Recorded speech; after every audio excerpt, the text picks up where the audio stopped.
Hello and welcome back to Massalia Tales. In the previous episode we saw Eusebius leading the Daemons of Polemos against the Kataroi in the port of Phanagoria way up near Crimea, hoping to liberate Bosphorus up there. We also saw Cretheus beginning a campaign into Mesopotamia, laying siege to Selucia where he seems to have a big disadvantage.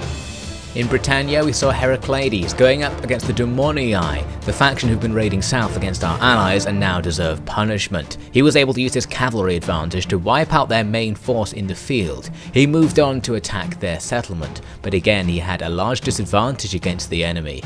The enemy sallied out though into a battle which, fortunately for Heracles, they split into two phases, using their main force to attack his lines right at the beginning before the garrison could come and reinforce. As a result, he was able to grind down the enemy and again use his cavalry advantage to eventually find victory against the enemy's huge horde. Now let's continue. While the Dumnonii were bent beneath the sword of the Massalian legion, word was spreading throughout Mesopotamia of Cretheus' brash attack. Fears that the Greeks would one day campaign eastward had kept the eastern warlords suspicious of Hellenization, and now their fears were confirmed. But Cretheus had only 2,000 troops, so the story went.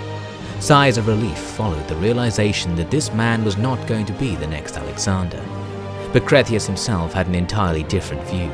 Inspired by tales of the man known the world over, and seeing his own rule of the Timucoi routinely ignored, he had lost interest in the Republic as a whole, wanting to use its strength to create an empire entirely for himself.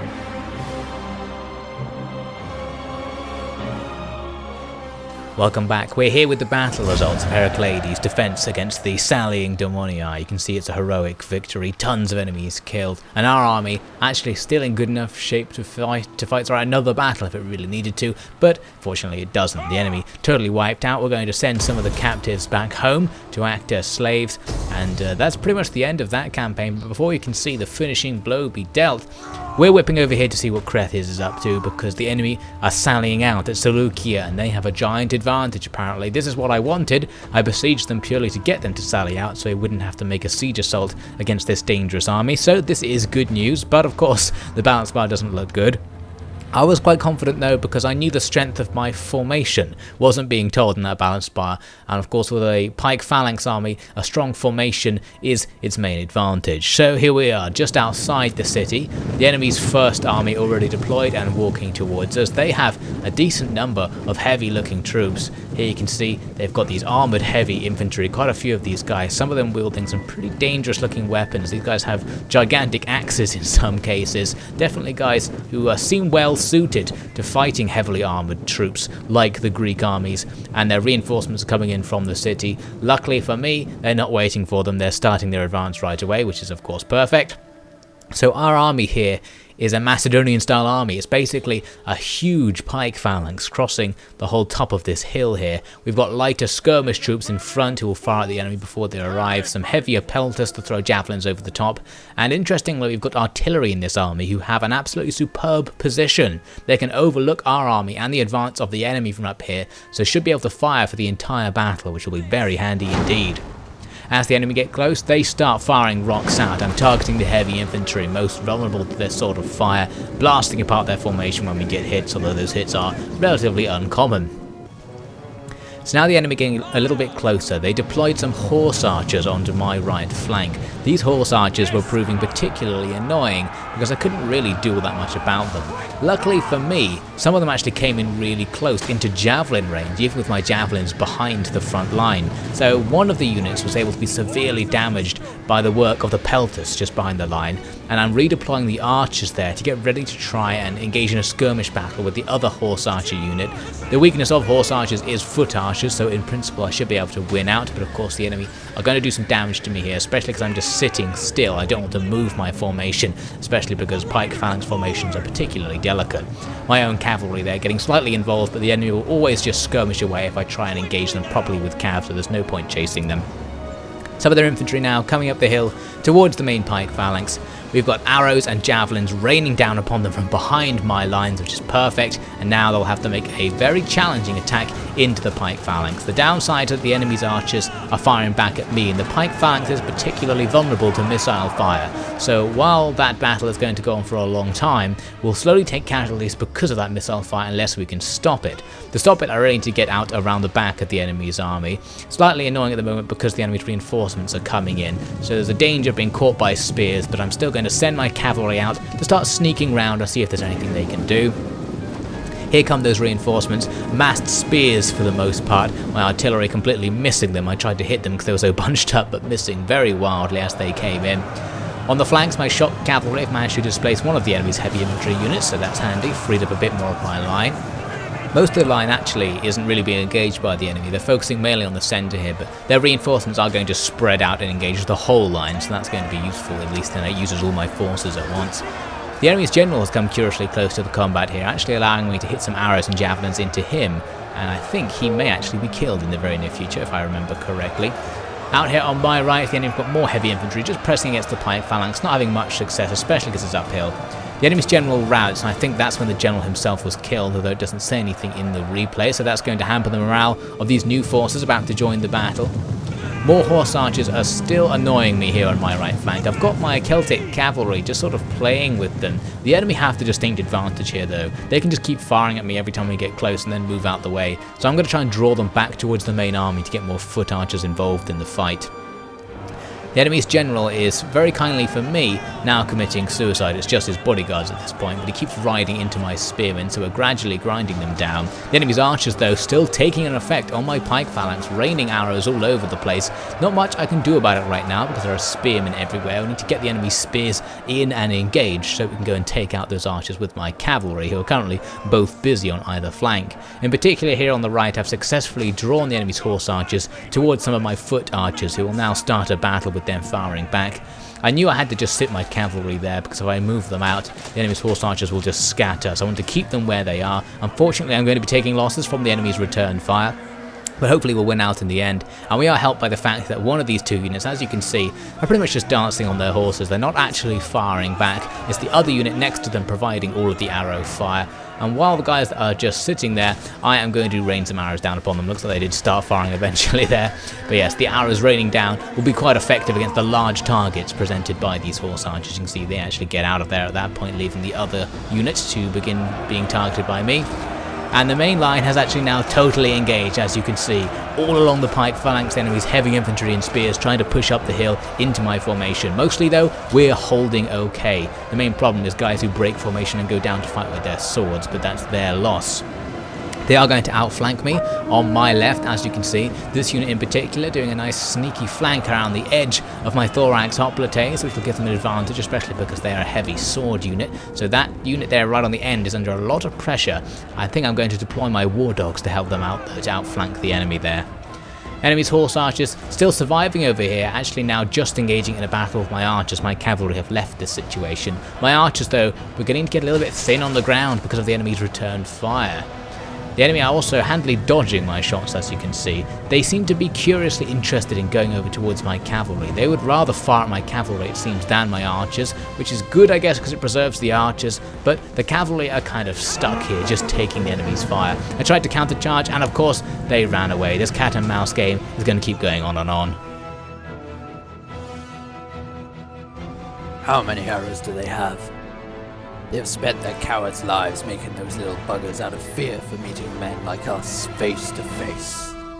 What a disgrace to ride among them, and what more of a disgrace it must be for the poor horses, made to run at the first sign of danger. Never will they experience the honor of carrying their masters to glory or the afterlife. When I catch them, I'm going to stick a damned arrow in every hole I can find, then show them how a warrior should be killed. With a good, honest spear from atop a noble and proud horse.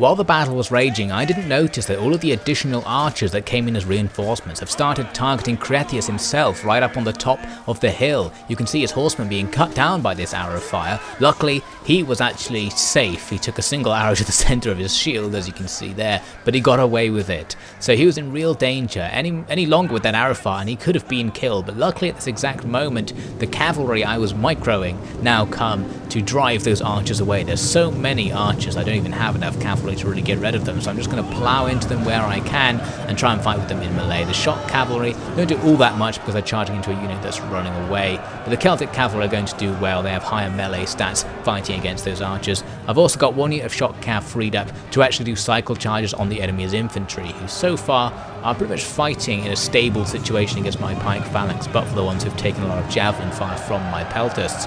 Here you can see some heavy infantry get targeted, being hit by a rear charge by the lancers. Doesn't do all that much, uphill charge by a tired cavalry unit, but the shock is enough to rout that unit quite quickly.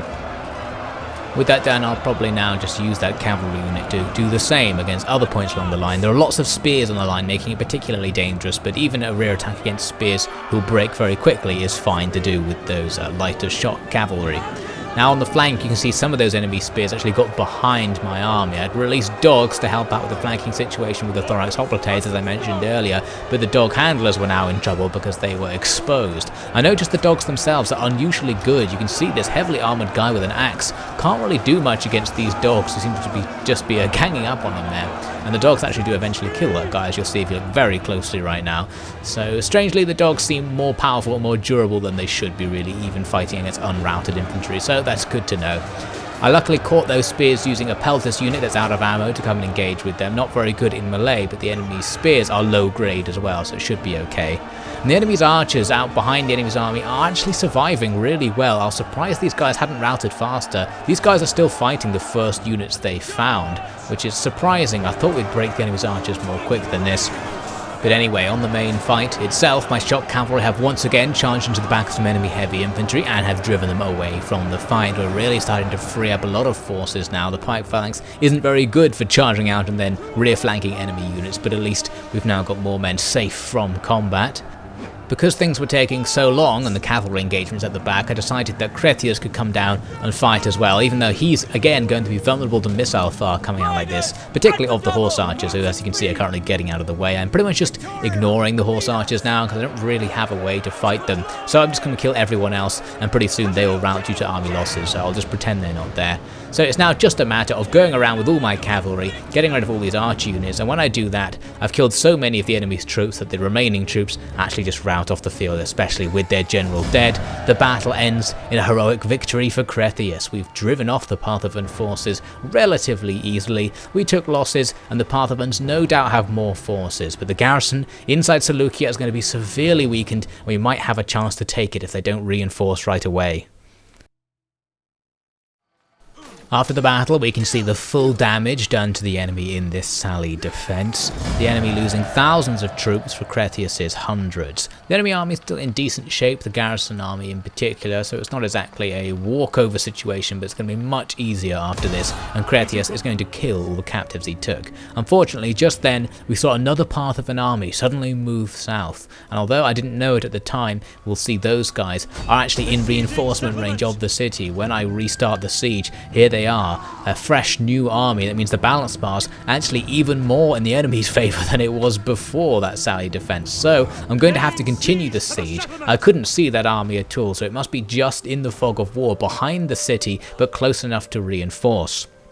Now, while I was here looking for that army, I noticed something strange. I noticed the Egyptian armies that are all over the place. You can see they have them spaced at regular intervals going up this river, all in the Parthavan territory. I'm not 100% sure what they're doing. They even go right up here into their own territory in Anatolia. So I don't know why they have so many armies around, but I wondered, on the subject of Egypt, whether they would be willing to join my war against the Parthavans. I offered them an outrageous sum of money, even 100,000, and they weren't going to do it, so that plan's out the window. I'm on my own. Now up with Eusebius, I'm just taking a look at what we'll need to do. We need to just clear out any enemy forces that could stop Arche-Bosphorus from taking back their territory, which pretty much involves all of the coast around this little offset of the sea you can see here. There was a Cataroi navy that I could take out, the same one that's attacked me previously and been beaten by Epios. It's just survivors, so we'll easily wipe those guys out with a quick auto-resolve. So apart from this, I don't think the Cataroi have anything in the area, but they are a very powerful faction, so it's very possible that stacks will come back and I'll need to face off against them, but it's not going to be Eusebius who does that facing anymore. Eusebius is extremely old, he's in his mid-70s at this point, so I decided that Eusebius is finally going to hand off command of the Daemons of Polemos to a protege he has been training for himself, the guy we saw at the start of the last episode, Artemios. So Artemios is going to take command of the Daemons, replacing Eusebius here. He can instantly do it, and I'm going to follow Eusebius' example in using Massalian Royal Guard for the General's bodyguard. So there we go, Eusebius' military campaign comes to an end here in Phanagori. You can see he's now travelling back to Massalia according to the political tab here. And Artemios, as we can see, has a mean wife which gives him handily reduced upkeep and is a merciful individual, no doubt thanks to Eusebius' tutorship. So now we'll see how he handles the power of the Daemons. Well, you all know me, some of you too well. I still have a lot to learn, that much is clear. But as you all know, I have been trained especially for the honour of leading you, the finest soldiers in the world, by the finest general in the world. If one day I can even come close to his achievements, I will have already been blessed by Ares. Just as Eusebius made his own mark on the history of the Daemons, so shall I. And now, the time comes to focus on our mission. To make the world safe for our people, and to slay those who seek to rule by the sword. What we will see, what we will face on this mission, I do not know. But I do know that there is nothing under heaven that the Daemons fear, no task they cannot complete, no wrong they will not right. Back in Britannia, there's not much hope left for the Dumnonii. You can see Heracles has an overwhelming advantage sieging them out. He accidentally chose to encircle them there rather than attack. We can just go in and take them out with auto-resolve. So that's their settlement taken. It's not their faction destroyed because they still have the survivors of our first battle against them over to the west. So we'll have to keep an eye on them. But right now, the settlement is ours. I was considering basically just subjugating the Dumnonii, but I decided to occupy this territory instead. What I want to do with it, I'm not totally sure, but the first thing to do will be to start converting some of the buildings to make them more useful for me. In particular, we'll need to start spreading Hellenic culture in the area because we're going to have constant public order issues because this place is not going to be very Hellenic at all, but I can build a temple to start spreading it, plus some of the research I've done on my cultural traits mean it will just spread here naturally.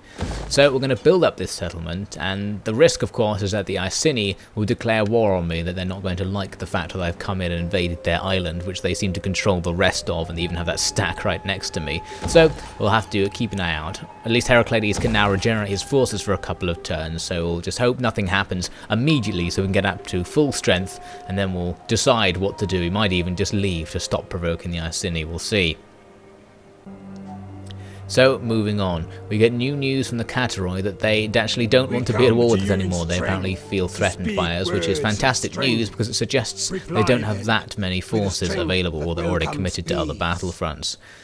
I wasn't really going to actually accept this deal because of course I've still got my mission to do. I need to go all the way around this sea up here and capture all of Archibosphorus' territory, or at least allow them to capture it, I should say. So I'm going to reject their deal. They even wanted me to actually give them some money in exchange for peace in the end there, but definitely not going to happen. Now the Dumnonii surviving force that I mentioned earlier comes back to attack Heracles immediately, but you can see on the balance bar we have a gigantic advantage, even though a little bit of garrison coming in to help out. Curiously, I couldn't really get that much of a victory off an auto-resolve, but I thought it would be quite boring to see this town defense because it would actually be very easy. Unfortunately, we actually lost one unit. A Peltas squad is totally wiped out. Some of the garrison killed as well, but that's not a huge deal because they'll be back in one turn. I enslaved the captives, and all this really means is that it's going to take longer for Heracles to regenerate his forces, so we need the Iceni not to go up to too much mischief. Now we saw that a Parthavan army snuck around the city of Selucia and got very near to Cretheus but didn't attack him, so he'll have to be on his toes, and we'll see what's happening there in a second. First, a noble death occurs. Always interesting that Rome 2 doesn't tell you who it is, it just shows you the cutscene of someone dying and then tells you who it was afterwards. So after being left in tension until the end of the cutscene, I discovered that it was Gelon who died. I thought it was going to be Eusebius actually, but Gelon is similarly old and aged, and he has finally died. He spent the last years of his life basically just guarding our front against the Boii, during which time the Boii were wiped out by our client states and allies, so we had a pretty easy time of it. So I need to choose his replacement as the general of the Claws of the Peak up here on the border, and I thought who better than Bendis, the general who used to help Gelon on his campaigns through Gaul. We get this strange message saying lands open to the enemy, we've lost some influence because this random settlement in Iberia is open to enemy attack. I don't know if that was a mission I didn't know about or something that I had to garrison that settlement, but anyway, it seems strange, but I'm not going to think too much about it. You can see there's a cheeky army from one of our client states just standing by one of our towns there, not 100% sure what they're up to. But anyway, back over with Artemios. He is now ready to start moving out north. We're going to move and basically go and clear a path for Arshe Bosphorus. Arshe are still building their army up, so they're not going to move out quite yet. But we can still go and just make sure there's going to be nothing to stop them from taking their territory back. So we're going to dodge Tanis here, and you can see there's a small Katia Roy force standing there, which we can go around and try and kill. Now back down in Salucia, there's an unusual concentration of Egyptian forces. They've moved a lot of guys to just come and stand around the city. Not really sure what's going on, but the main threat is this massive Parthavan army. Now it's actually just across a river here, so I think it couldn't get round to reach Cretheus, and it's actually out of reinforcement range from Cretheus, but in reinforcement range of the city. So that means they will take part in the battle if I do a siege assault, but they won't if the defenders sally out against me, which, according to this, they will do in one turn, because they're almost out of supplies. So I thought I might as well just wait. The question is, would that army move into range before the enemy sallied out? But I think it's worth seeing if the enemy will play into my hands here. Back in Britannia, I needed a new unit, but I noticed a lot of the local units aren't particularly good, so I decided to leave it for now. I'll build up some more infrastructure and see if I can get a more interesting unit. It would be good to have a few Britannic units in this army to make sure we have some native support if we have to fight here. Now I'm just going to wipe out the survivors of the Dumnonii. There's pretty much no one in there, so we just auto-resolve them away. And that's the end of their faction. We finally destroyed them after a few battles. So now it's just us and the Iceni who have a slightly awkward relationship here. We're going to have to just see how it goes. Gelon is dead. You're sure? Thank the gods.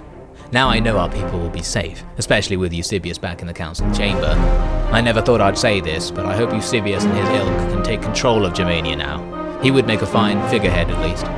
Not that he has many years left in him either. Iberia, Gaul, Germania, they're all soon going to lose their executors. I don't think we have anyone who can really replace them. Anyone except me.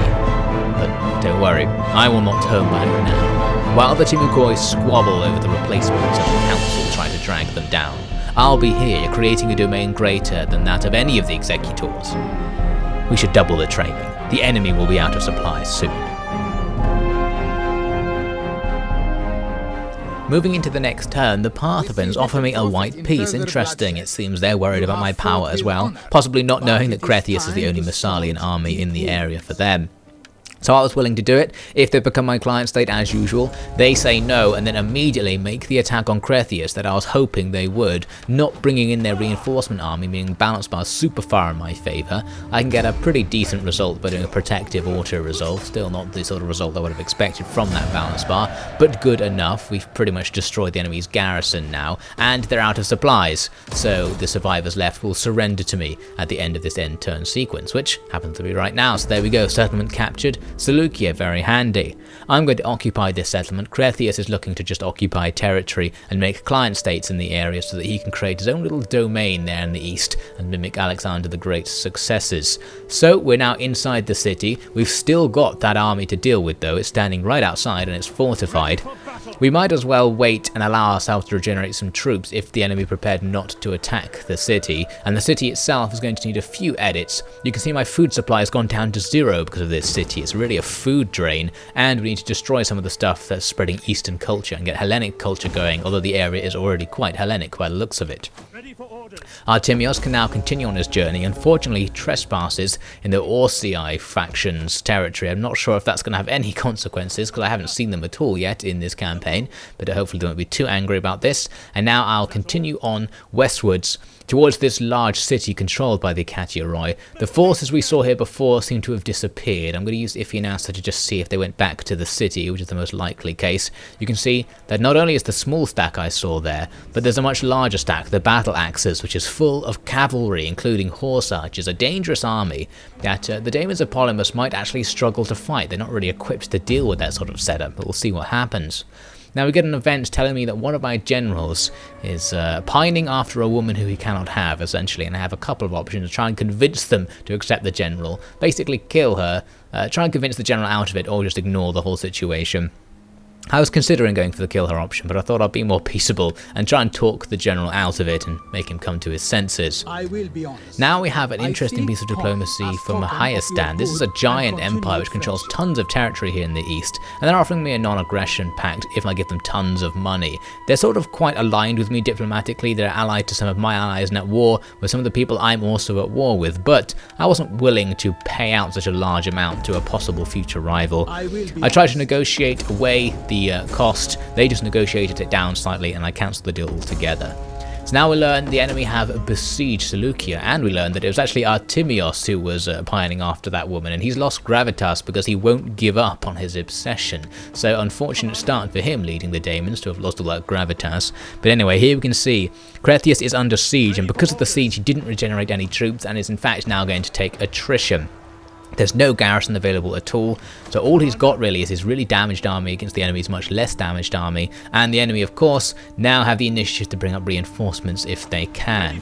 I kind of have two options here: either wait for the enemy to build siege equipment and let them attack the walls with any reinforcements they might bring up, or do what I'm doing right now, sally out and engage them in battle. Unfortunately, it's going to be very difficult either way because the enemy have a gigantic advantage over us. I figured our force was more effective because of its composition on the field than defending the city, and I didn't want to chance taking more attrition or the enemy reinforcing. So we're going to go into this really dangerous battle and see what we can do in the next episode. Artemios marched west across the steppe, testing the limit of the supplies Archebosphorus could provide. But with the Bosphorans still organising their campaign force, the Massalians were an isolated, slow-moving bulk of troops in a land ruled by the horse and the bow. It was truly dangerous. But the danger went unappreciated by Artemios, who even had the assurance of Eusebius that there was no cause for concern. But the truth was that no Massalian had ever fought a foe like the Catiaroi. The victory at Phanagoria had made them confident, but was really a product of a fortunate battlefield. And they weren't the only ones in danger. Cretheus faced a crushing Parthavan response to his invasion, and would have to push his men to breaking to find victory.